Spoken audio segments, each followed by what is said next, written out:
PAN card ಇಲ್ಲದೆ ಯಾವುದೇ ದೊಡ್ಡ ಹಣಕಾಸಿನ ಕೆಲಸ ನಡೆಯೋದಿಲ್ಲ. ಕೇಂದ್ರ ಸರ್ಕಾರ ಪ್ಯಾನ್ ಕಾರ್ಡ್ ನ ಬಗ್ಗೆ ಮಹತ್ವದ ನಿರ್ಧಾರ ತಗೊಂಡಿದೆ. 1,500 ಕೋಟಿ ಖರ್ಚು ಮಾಡಿ ಪ್ಯಾನ್ 2.0 ಪ್ರಾಜೆಕ್ಟ್ ಅನ್ನ ಕೇಂದ್ರ ಸರ್ಕಾರ ಅನೌನ್ಸ್ ಮಾಡಿದೆ. ಎಲ್ರೂ ಈಗ ನಿಮ್ಮ ಪ್ಯಾನ್ ಕಾರ್ಡ್ ನ ಚೇಂಜ್ ಮಾಡಬೇಕಾಗುತ್ತೆ. ಹಾಗಿದ್ರೆ ಏನಿದು ಪ್ಯಾನ್ 2.0? ಪ್ಯಾನ್ ಕಾರ್ಡ್ ನಲ್ಲಿ ಏನ್ ಬದಲಾಗುತ್ತೆ? ಹೊಸ ಪ್ಯಾನ್ ಕಾರ್ಡ್ಗೆ ಅಪ್ಲೈ ಮಾಡಬೇಕಾಗುತ್ತಾ? ಈಗಿರೋ ಪ್ಯಾನ್ ಕಾರ್ಡ್ ಏನಾಗುತ್ತೆ? ಹೊಸ ಪ್ಯಾನ್ ಕಾರ್ಡ್ ತಗೊಳಕ್ಕೆ ಏನಾದ್ರೂ ನಮ್ ಕೈಯಿಂದ ದುಡ್ಡು ಖರ್ಚಾಗುತ್ತಾ ಅಥವಾ ಫ್ರೀ ಇರುತ್ತಾ?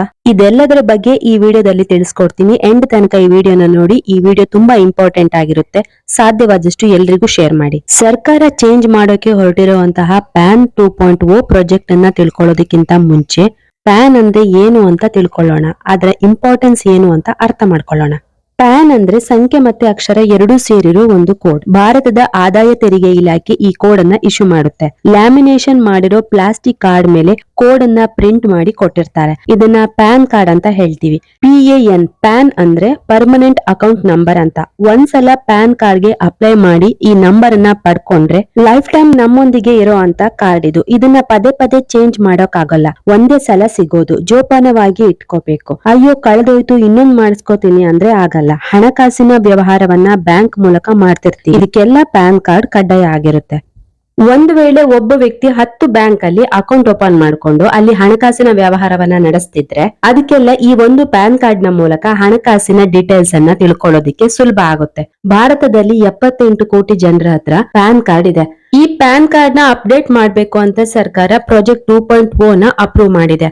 ಮೋದಿಯ ಕ್ಯಾಬಿನೆಟ್ ಪ್ಯಾನ್ 2.0 ಪ್ರಾಜೆಕ್ಟ್ ಗೆ ಅಪ್ರೂವಲ್ ಕೊಟ್ಟಿದೆ. ಕೇಂದ್ರ ಮಂತ್ರಿ ಅಶ್ವಿನಿ ವೈಷ್ಣವ್ ಇದನ್ನ ಅನೌನ್ಸ್ ಮಾಡಿದ್ದಾರೆ. ಹಾಗಿದ್ರೆ ಏನಿದು ಪ್ಯಾನ್ 2.0?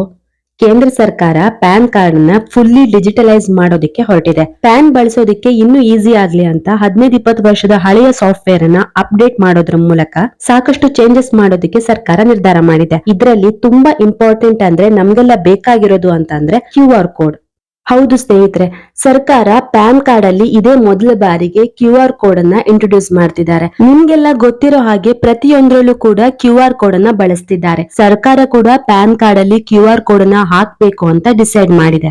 ಉದಾಹರಣೆಗೆ ನಿಮ್ಗೆ ಕಾಣಿಸ್ತಿರೋ QR ಕೋಡ್ ನ ಗೂಗಲ್ ಕ್ಯಾಮೆರಾದಿಂದ ಸ್ಕ್ಯಾನ್ ಮಾಡಿದ್ರೆ ಡೈರೆಕ್ಟ್ ಆಗಿ SN ಕನ್ನಡ ಇನ್ಸ್ಟಾಗ್ರಾಮ್ಗೆ ರೀಚ್ ಆಗುತ್ತೆ. ಇನ್ಸ್ಟಾಗ್ರಾಮ್ ಅಲ್ಲೂ ಕೂಡ ನೀವು ನಮ್ಮ ಪೇಜ್ ಅನ್ನ ಫಾಲೋ ಮಾಡಬಹುದು. ಅಂದ್ರೆ ಒಂದ್ ವೇಳೆ ಬ್ಯಾಂಕ್ ಅಲ್ಲಿ ಲೋನ್ಗೆ ಏನಾದ್ರೂ ಅಪ್ಲೈ ಮಾಡ್ಬೇಕಂದ್ರೆ ಮ್ಯಾನ್ಯುವಲಿ ಎಂಟರ್ ಮಾಡೋದಕ್ಕಿಂತ ನಿಮ್ಮ ಪ್ಯಾನ್ ಕಾರ್ಡ್ ನ QR ಕೋಡ್ ಸ್ಕ್ಯಾನ್ ಮಾಡಿದ್ರೆ ಸಾಕು. ಇದೇನು ಹೊಸ ವಿಚಾರ ಅಲ್ಲ. ಯಾಕಂದ್ರೆ 2017 ನಂತರ ಪ್ಯಾನ್ ಕಾರ್ಡ್ ಗೆ ಯಾರೆಲ್ಲ ಅಪ್ಲೈ ಮಾಡಿದ್ದಾರೆ ಅವರಿಗೆಲ್ಲ ಇದೇ ರೀತಿ ಪ್ಯಾನ್ ಕಾರ್ಡ್ ಅಲ್ಲಿ QR ಕೋಡ್ ಬರ್ತಿದೆ. ಇದನ್ನ 78 ಕೋಟಿ ಜನಕ್ಕೂ ಎಕ್ಸ್ಟೆಂಡ್ ಮಾಡ್ಬೇಕು ಅಂತ ಸರ್ಕಾರ ಪ್ಲಾನ್ ಮಾಡಿದೆ. ಹಾಗಾಗಿ ಪ್ರತಿಯೊಬ್ರು ಕೂಡ ಪ್ಯಾನ್ ಕಾರ್ಡ್ ನ ಅಪ್ಡೇಟ್ ಮಾಡ್ಕೋಬೇಕು. ಹಾಗಂತ ಹೊಸ ಪ್ಯಾನ್ ಕಾರ್ಡ್ ಗೆ ಅಪ್ಲೈ ಮಾಡೋ ಅಗತ್ಯ ಇಲ್ಲ. ನಿಮ್ಮಲ್ಲಿರೋ ಪ್ಯಾನ್ ಕಾರ್ಡ್ ನ ಅಪ್ಡೇಟ್ ಮಾಡಿದ್ರೆ ಸಾಕು. QR ಕೋಡ್ ಇರೋ ಪ್ಯಾನ್ ಕಾರ್ಡ್ ಸಿಗುತ್ತೆ. ಈ ಮೊದಲು ನಿಮ್ಮ ಪ್ಯಾನ್ ಕಾರ್ಡ್ ಅಲ್ಲಿ ಯಾವ ನಂಬರ್ ಇತ್ತೋ ಅದೇ ನಂಬರ್ ಇರುತ್ತೆ. ಅದರಲ್ಲಿ ಯಾವುದೇ ಚೇಂಜಸ್ ಆಗೋದಿಲ್ಲ. ಆದಾಯ ತೆರಿಗೆ ಇಲಾಖೆ ನೀಡಿರೋ ಮಾಹಿತಿ ಪ್ರಕಾರ ಈಗ ನಿಮ್ಮ ಹತ್ರ ಇರೋ ಪ್ಯಾನ್ ಕಾರ್ಡ್ ಇನ್ವ್ಯಾಲಿಡ್ ಆಗೋಲ್ಲ. ಅದು ಕೂಡ ವ್ಯಾಲಿಡ್ ಇರುತ್ತೆ. ಅಂದ್ರೆ ಈಗ ನೀವು ಬಳಸ್ತಿರೋ ಪ್ಯಾನ್ ಕಾರ್ಡ್ ನ ಕಂಟಿನ್ಯೂ ಮಾಡಬಹುದು. ಅದರಲ್ಲಿ ಯಾವುದೇ ಪ್ರಾಬ್ಲಮ್ ಆಗೋಲ್ಲ. ಆದ್ರೆ ಆನ್ಲೈನ್ ನಲ್ಲಿ ನಿಮ್ಮ ಪ್ಯಾನ್ ಕಾರ್ಡ್ ಅನ್ನ ಅಪ್ಡೇಟ್ ಮಾಡ್ಕೋಬೇಕು.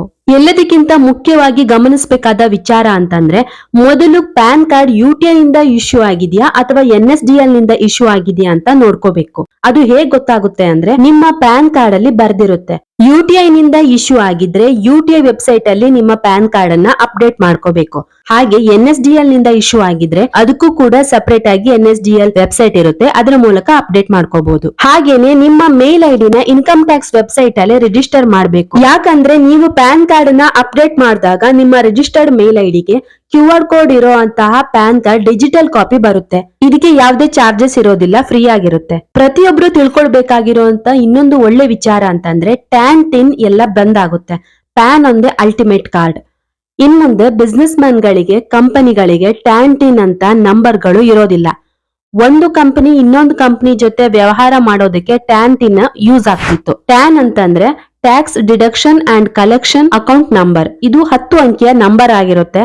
TDS TCS ಕಟ್ ಮಾಡೋರು ಇದನ್ನ ಇಟ್ಕೋಬೇಕಿತ್ತು. ತಮ್ಮ ಉದ್ಯೋಗಿಗಳಿಗೆ TDS ಅನ್ನ ಕಟ್ ಮಾಡಿರುವಂತ ಇನ್ಫಾರ್ಮೇಶನ್ ನ ಗವರ್ಮೆಂಟ್ ಗೆ ಕೊಡೋದಕ್ಕೆ ಇದನ್ನ ಯೂಸ್ ಮಾಡಬೇಕು. ಅದರ ಜೊತೆಗೆ ಪ್ಯಾನ್ ಕಾರ್ಡ್ ಕೂಡ ಇರಬೇಕಿತ್ತು. ಬಿಸ್ನೆಸ್ ಮಾಡೋರಿಗೆ ಅಕೌಂಟ್ ಟ್ರಾನ್ಸಾಕ್ಷನ್ ಮಾಡೋದಕ್ಕೆ ಹಲವಾರು ನಂಬರ್ ಗಳನ್ನ ಬಳಸಬೇಕಿತ್ತು. ಟ್ಯಾಕ್ಸ್ ಕಟ್ಟುವಾಗ ಮೂರ್ ನಂಬರ್ ನ ಕೊಡ್ಬೇಕಿತ್ತು. ಹಾಗಾಗಿ ಸರ್ಕಾರ ಈ ಟಿನ್ ಇನ್ ಮುಂದೆ ಬೇಡ, ಪ್ಯಾನ್ ಒಂದೇ ಇರ್ಲಿ ಅಂತ ಡಿಸೈಡ್ ಮಾಡಿದೆ. ಸರ್ಕಾರ ಯಾಕೆ ಪ್ಯಾನ್ ಅನ್ನ ಚೇಂಜ್ ಮಾಡ್ತಿದೆ ಅಂತ ಅಂದ್ರೆ ಇನ್ಕಮ್ ಟ್ಯಾಕ್ಸ್ ಕಟ್ಟೋರಿಗೆ ಸುಲಭ ಆಗ್ಲಿ ಅಂತ.